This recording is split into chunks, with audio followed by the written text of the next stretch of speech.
Hola chicos, Tennis y Science, bienvenidos a un nuevo video. Hoy vamos a hablar de el anticuerpo, nuestro actor principal en el área de la inmunología. Lo primero que hay que definir rápidamente es qué es un anticuerpo. El anticuerpo nosotros también lo llamamos de diversas formas. Inmunoglobulina, hay gente que le llaman defensas, bueno, tiene diferentes tipos de nombres. Entonces pensemos básicamente en que el anticuerpo tiene una función relevante, que es ser sensora. Básicamente son los que le dicen, los que llaman a otras células para poder cumplir con su accionar. Los anticuerpos por sí solos no ejercen un efecto fagocítico o destrucción de células. Haciendo una analogía del anticuerpo, podríamos hablar, por ejemplo, que el anticuerpo es como la llave para abrir un candado específico. Vamos a pensar, hay millones de candados diferentes en el planeta y hay millones de llaves diferentes para abrir uno de estos candados. Ahora, un anticuerpo básicamente es una llave que puede abrir un candado de manera específica. Por ejemplo, para abrir una puerta, para pasar por algún sitio.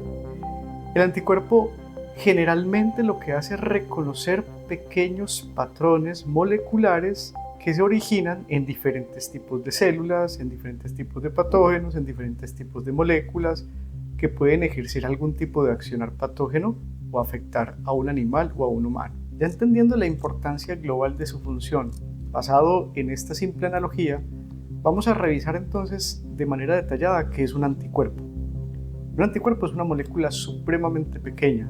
Vamos a pensar, es mucho más pequeña que cualquier célula, bacteria o virus conocido. Uno de los grupos de virus más pequeños que se conocen son los parvovirus, por ejemplo. Y los parvovirus tienen un tamaño que puede oscilar cercano a los 20 nanómetros.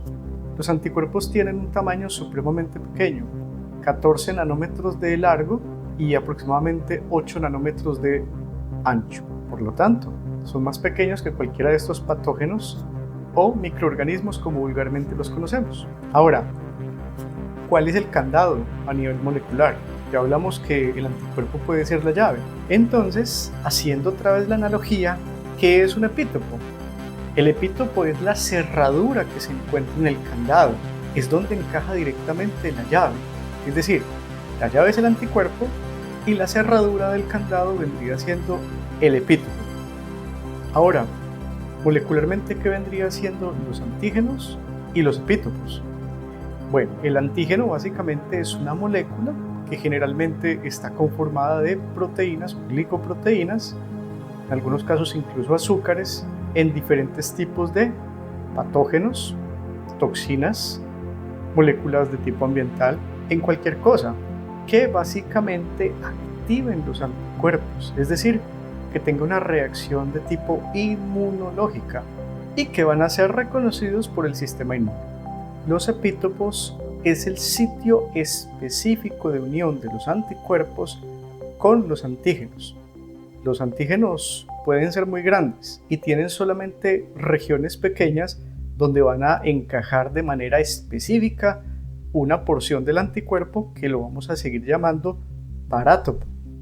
En la analogía del candado, el parátopo vendría siendo ese pequeño corte o muesca de la llave que encaja y que permite abrir de manera específica la cerradura de un candado.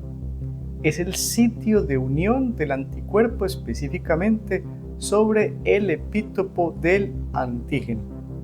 Básicamente son uniones supremamente pequeñas.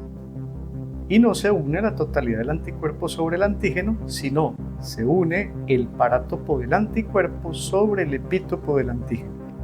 Ahora, ¿qué tiene que ver un candado y una llave con el sistema inmune? Por lo pronto es importante que ustedes entiendan la importancia del anticuerpo en el sistema inmune. Hay diversos estudios. Uno de ellos, por ejemplo, ha demostrado que en presencia de anticuerpos el proceso fagocítico puede potenciarse 4000 veces. No significa que sin anticuerpos no hay fagocitosis. Sin embargo, es supremamente carente en comparación cuando un animal o un humano cuentan con anticuerpos. Una llave finalmente termina abriendo un candado. Muchas llaves terminan abriendo muchos candados. ¿Qué pasa entonces si no hay llaves para abrir muchos candados? Uno pensaría, bueno, Con el uso de herramientas, por ejemplo, podríamos abrir los candados. Sin embargo, no todas las personas se encuentran en capacidad de utilizar herramientas pesadas con el fin de abrir un candado, por ejemplo, que sea supremamente grueso.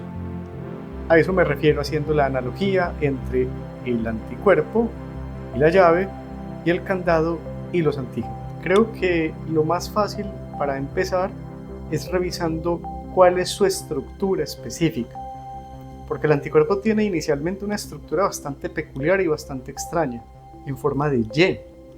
Pero vamos a revisar parte por parte para que ustedes más o menos puedan saber qué es un anticuerpo realmente. Primero, los anticuerpos son moléculas, son glicoproteínas, es decir, son proteínas que están unidas básicamente de manera fuerte con un componente carbohidrato. 2. De nuevo, su pequeño tamaño, 14 nanómetros de largo, 8 nanómetros de ancho. 3. Su estructura.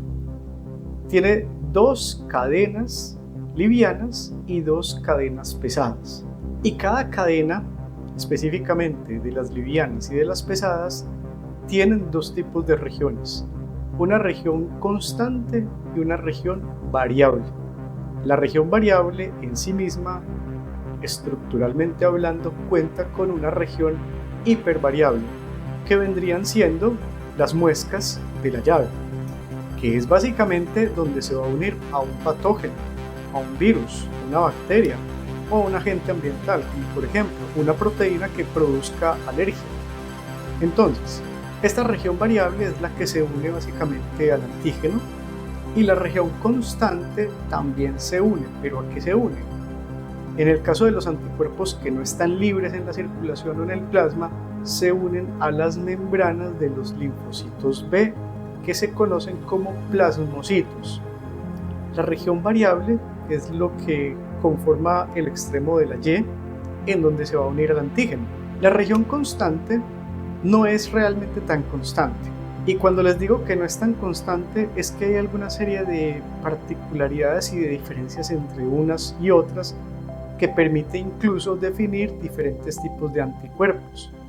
Por ejemplo, el más conocido es el que nosotros llamamos inmunoglobulina G, pero hay otros anticuerpos que son muy importantes, por ejemplo en la función alérgica, la inmunoglobulina E.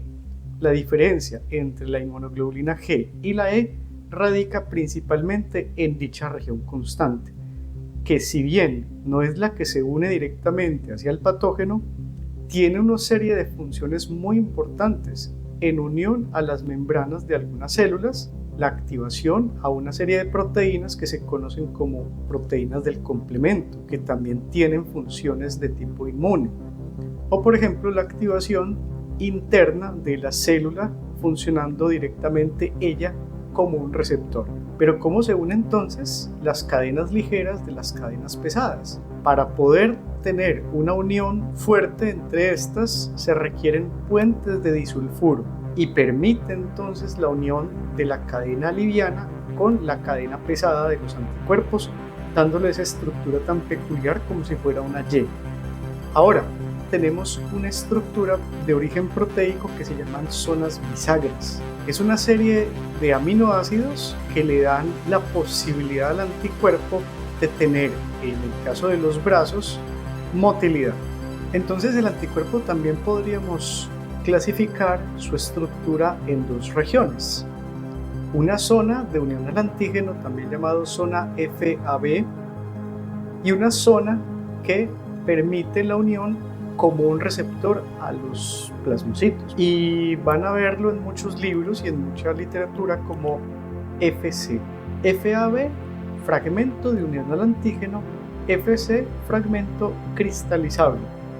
Finalmente, el anticuerpo tiene en los extremos de los fragmentos cristalizables una serie de glúcidos, es decir, unos carbohidratos que se unen a ellos con diferentes tipos de funciones. Estos carbohidratos se unen de manera covalente con la estructura del anticuerpo y no solamente tienen una función de tipo estructural, se ha demostrado que también pueden intermediar algunos tipos de procesos en unión con algunas células o con sistemas similares a nivel inmune, como por ejemplo las proteínas del complemento. Y esto es un resumen de lo que es una inmunoglobulina.